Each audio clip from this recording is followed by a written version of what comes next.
है तो सांवली लेकिन बहुत ही टैलेंटेड।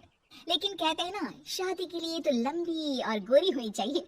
शिल्पा, ये रिश्ता भी हाथ से का।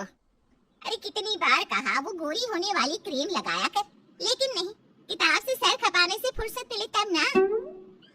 तू ही क्यों नहीं इसके लिए उपटन तैयार कर देती? शर्मा जी की बेटी का कम रेट में कितना अच्छा रिश्ता हुआ है। इसकी तो उम्र के साथ ही लड़के वालों की डिमांड भी बढ़ी जा रही है। शिल्पा को ये बातें अब बुरी नहीं लगती थी, लगे भी क्यों, बचपन से सुन जो रही थी वो ये सब कुछ। उसके लिए ये तो मात्र एक कान से सुनना और दूसरे कान से निकाल देने वाली बात थी। फिर एक रोज, पापा पापा मेरी नौकरी लग गई है। वाह, अच्छा, कहाँ बेटा? न्यूज़ चैनल में पापा, खबरों को लिखना होगा। हाँ, वैसे भी तेरे जैसी सांवली शक्ल की लड़की को कौन पर्दे पर आने देगा क्यों? चल, 4 पैसे कमाने लायक हुई है तो लड़के वालों को बोल देंगे कि कमाती भी है, फिर शायद कोई कर ले शादी। हाँ सही कह रहे हैं। वैसे बेटा कल शाम को एक लड़का और आने वाला है, उसे भी देख लेना। शिल्पा को इस बार गुस्सा आ जाता है। अच्छी न्यूज़ चैनल में नौकरी लगने की खुशी भी माँ पापा के चेहरे पर नहीं दिखती। अगले रोज ऑफिस से शिल्पा घर आती है तो सामने बैठा होता है हिमांशु। हिमांशु शिल्पा को देखता है तो पहली नजर में तो वो उसे पसंद नहीं आती, लेकिन फिर भी फॉर्मेलिटी तो करनी थी। हाँ, ओके, तो क्या शौक है तुम्हारे और खाने में क्या क्या बना लेती हो? मुझे पढ़ने लिखने का शौक है, खाना बनाना नहीं आता, बिल्कुल भी नहीं आता। पर फिर भी क्योंकि ये रिवाज है कि बहू को खाना बनाना होता है तो थोड़ा बहुत बना लूंगी, लेकिन उतना ही वक्त किचन को दे पाऊंगी जितने में मेरा काम, मेरी नौकरी सफर ना हो। बाकी भूख तो तुमको भी लगती होगी, तो खाना बनाने की जिम्मेदारी दोनों की ही होगी, है ना? शिल्पा बोले जा रही थी। अब तक जिन लड़कियों से हिमांशु मिला था, शिल्पा उन सब से अलग थी। वो ऐसी ही तो लड़की चाहता था। शिल्पा से बात करने के बाद, ठीक है, फिर शादी 2 महीने बाद करेंगे। वो क्या है ना, खाना बनाना भी तो सीखना होगा ना। मुझे मंजूर है। शिल्पा को भी हिमांशु अच्छा लगने लगता है। दोनों की शादी हो जाती है, लेकिन शादी के बाद से ही हिमांशु का परिवार शिल्पा के रंग को लेकर कई बातें बनाता। क्या बात है हिमांशु, क्या कमी हो गई थी जो ऐसी काली सी बहू ले आया? काली? काली तो नहीं है। हाँ, मेरी शिल्पा का रंग हल्का सांवला है। वैसे आप तो कृष्ण की भक्त हैं, जानती है ना, उनका रंग भी सांवला था। अब सांवले रंग के कृष्ण की पूजा, तो सांवली मेरी बीवी खराब कैसे? बात तो सही भी थी। क्यों सांवला रंग खराब माना जाता है? शिल्पा पति का तर्क सुन रही थी। थोड़ी देर के बाद, क्या बात है, शब्दों का जादू आ गया। क्या तर्क दिया आपने सांवले रंग के समर्थन में? तो क्या तुम ही पत्रकार हो? अरे तुम्हारा पति भी कम नहीं है। शिल्पा रोज एक नई तरक्की छू रही थी, कभी विदेश दौरा तो कभी बड़े बड़े लोगों का इंटरव्यू। एक दिन, सुनो, आज का दिन बहुत खास है, मैं मुख्यमंत्री जी का इंटरव्यू लेने जा रही हूँ। अरे वाह, क्या बात है, सही है यार। तभी ससुर आ जाते हैं। बहू थोड़ा मेकअप भी कर लेना, वरना काली काली फोटो सब जगह आएगी। अरे हम तो शर्म के मारे किसी को दिखाते भी नहीं कि ये हमारी बहू है। न जाने क्या कमी थी। अरे वो शारदा दीदी की बहू देखो कैसे मक्खन की तरह गोरी है, और नताशा, वो तो ऐसे लगता है जैसे भगवान ने दिल खोल कर रंग दिया है उसको। अरे माँ, आजकल रंग नहीं बुद्धि का जमाना है। तो वो दोनों कहाँ पागल है, अच्छा खासा घर देख रही है। शिल्पा को ससुर की बात पर गुस्सा तो आता है, लेकिन वो मूड खराब नहीं करना चाहती। वो तो बस तैयारी करती है कि जल्दी से अच्छा सा मुख्यमंत्री का इंटरव्यू हो जाए और दुनिया देखे। होता भी यही है।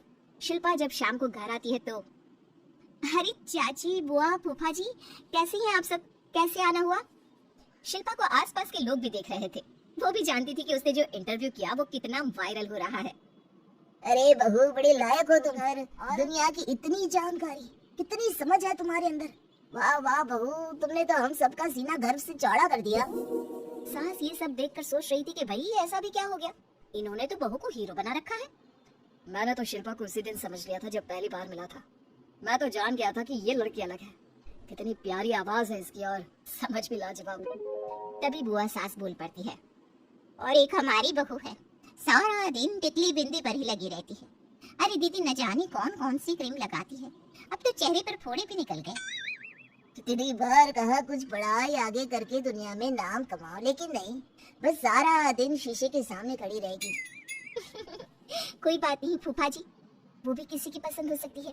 हम लोगों का क्या, एक काम अच्छा कर दिया तो पूछ लिए गए, नहीं तो जमाना तो गोरी सूरत की ही तारीफ करता है। क्यों माँ जी? हाँ हाँ वो क्या है ना, मैं जरा पानी लेकर आती हूँ, तू बैठ बहू। हाँ हाँ बहू तो बैठ। वो क्या है ना, आज तो तुझसे बहुत सारी बातें करनी है।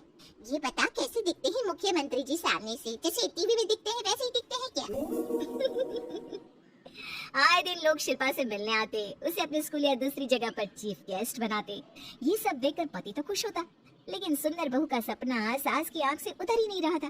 फिर एक रोज शिल्पा, पापा कहाँ है? माँ जमीन पर गिरी पड़ी है, वो बेहोश हो गई है। शिल्पा की सास को गंभीर बीमारी हो जाती है और फिर आप लोग अपनी माँ की किसी बात को मना ना करना, उनका दिल कमजोर हो चुका है। दिल में कोई बात लगेगी तो उनके हार्ट अटैक आने के चांसेस हैं, तो समझ रहे हैं ना? कुछ दिनों में ठीक होकर सास घर आ जाती है और फिर एक दिन, देख बेटा, मैं मरने से पहले एक सुंदर बहू का चेहरा देखना चाहती हूँ। अरे मैं नहीं चाहती कि तू इस काली कलूटी के साथ रहे, छोड़ दे इसे। अरे कल को तेरे बच्चे भी ऐसे काले पीले पैदा होंगे और फिर हमारा खानदान देखने लायक नहीं होगा। शिल्पा सुन रही थी, वो परेशान हो रही थी। वो सोचती है कि एक बार वो अपने पति से बात करके देखेगी। सुनिए ना, मुझे आपसे बात करनी है। मुझे भी शिल्पा, मैं माँ के बिना नहीं रह पाऊंगा, तुम समझ रही हो ना? शिल्पा को दुख होता है, लेकिन वो क्या करती, वो हिमांशु को तलाक देने का सोच लेती है और फिर शिल्पा माँ की हालत फिर खराब हो रही है, क्या करूं? माँ को सबसे बड़े अस्पताल में भर्ती करना होगा। लेकिन वहाँ तो बेड के लिए बड़ी बड़ी सिफारिश करनी पड़ती है। अरे मेरा मन आता है, मैं मर ना जाऊं, मुझे बचा ले बहू। शिल्पा को हैरानी होती है कि वो करे तो क्या करे। पर माँ जी, मैं कैसे? बेटा मुख्यमंत्री जी से बात कर ले, उनसे बड़ी सिफारिश किसकी हो सकती है? तू बोलेगी तो शायद तेरी सास की जिंदगी बच जाएगी। शिल्पा सिफारिश से सास को बड़े अस्पताल में भर्ती करवा देती है, जहाँ लंबे समय बाद सास ठीक होती है। लेकिन इस बीच एक दिन भी शिल्पा उन्हें देखने नहीं जाती। सास जब घर आती है तो एक सुंदर सी लड़की उनका स्वागत करती है। ये कौन है और शिल्पा कहाँ है? मुझे तो मेरी बहू ही चाहिए। माँ कैसी बात कर रही हो? तुमने कहा था ना कि शिल्पा काली है और तुम्हें काली बहू नहीं चाहिए। ये रीना है तुम्हारी बहू। नहीं नहीं, मुझे माफ कर दो, मुझे तो मेरी शिल्पा बहू ही चाहिए। उसी के कारण आज मेरी जान बची है। मैं नहीं समझ पाई कि सुंदर शक्ल से ज्यादा सुंदर दिल और आचरण होना चाहिए। लेकिन अब क्या, अब तो देर हो चुकी थी। हिमांशु भी जानता था कि आत्मसम्मान वाली शिल्पा अब उसकी जिंदगी में वापस नहीं आएगी। अब तो शिल्पा को वे लोग बड़े बड़े चैनल की स्क्रीन पर देखते और अफसोस करते। शिल्पा चाहती तो कभी तुम्हारे लिए सिफारिश नहीं करती। अब तो आसपास के लोग भी घर नहीं आते। लोगों को लगता है कि शिल्पा ने हम लोगों को छोड़ा क्योंकि हम उसके लायक नहीं थे। सही बोल रही है माँ, हमें तो उसके लायक नहीं थे। शिल्पा जैसी समझदार पढ़ी लिखी दुनिया की समझ रखने वाली लड़की को मैंने छोड़ा, सिर्फ आपके कहने पर। अब ये गोरी लड़की आपकी बहू हो सकती है, लेकिन मेरी बीवी कभी नहीं। हिमांशु वहां से चला जाता है।